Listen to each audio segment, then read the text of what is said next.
every hill or high ground in the country, whether you're up Coquet or here, has a flock of sheep on it, and that flock of sheep on there has been there for hundreds of years. And because they're what they call hefted at night, because of predators, they used to go out onto the top of the hills, and in the morning they come down to the bottom. So daughter followed mother, mother followed grandmother, and so on.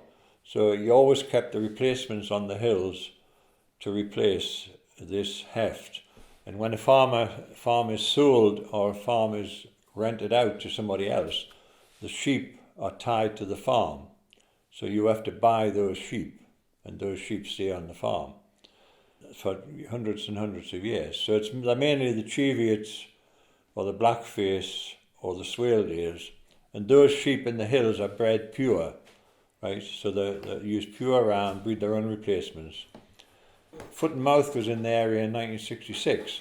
Of course, that meant that a lot of these hefted flocks had to be slaughtered. And we had a hill with sheep on it, which were lost a whole lot.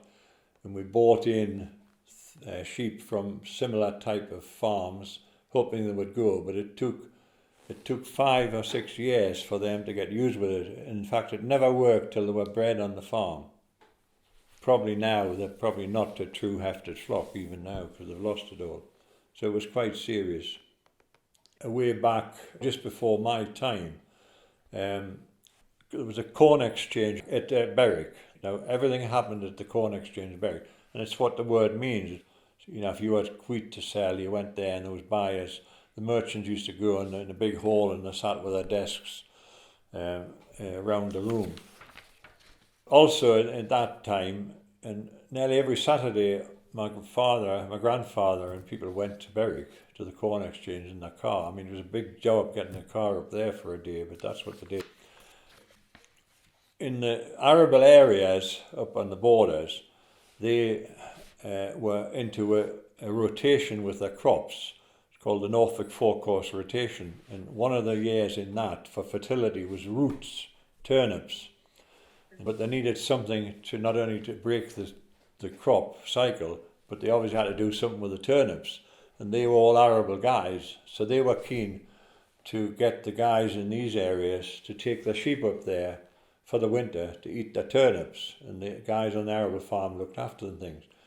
My grandfather and his brother and the two neighbours in between combined the 4 flocks of sheep, and they went to the corn exchange at Berwick, did a deal with somebody up at Kirknewton for to winter these sheep on at a price. And I mean, they wouldn't pay that much because it was as big an advantage to the arable guy to have the sheep on for fertility.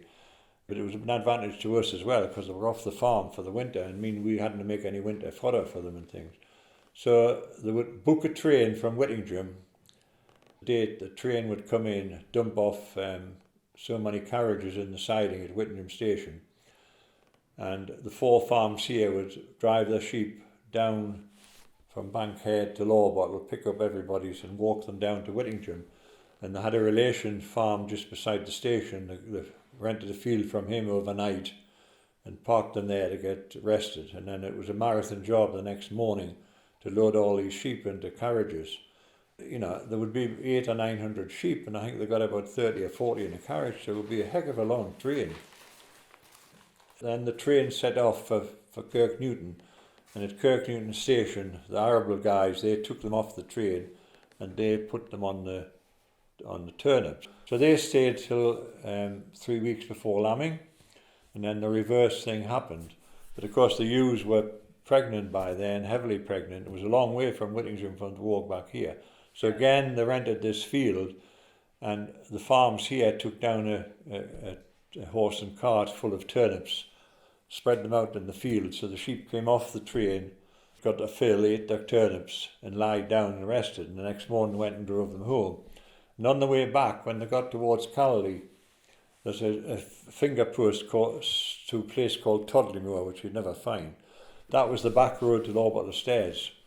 The majority of Lawbottle Stairs owned sheep would turn right down there, and then the Lawbottle ones would carry on down the road.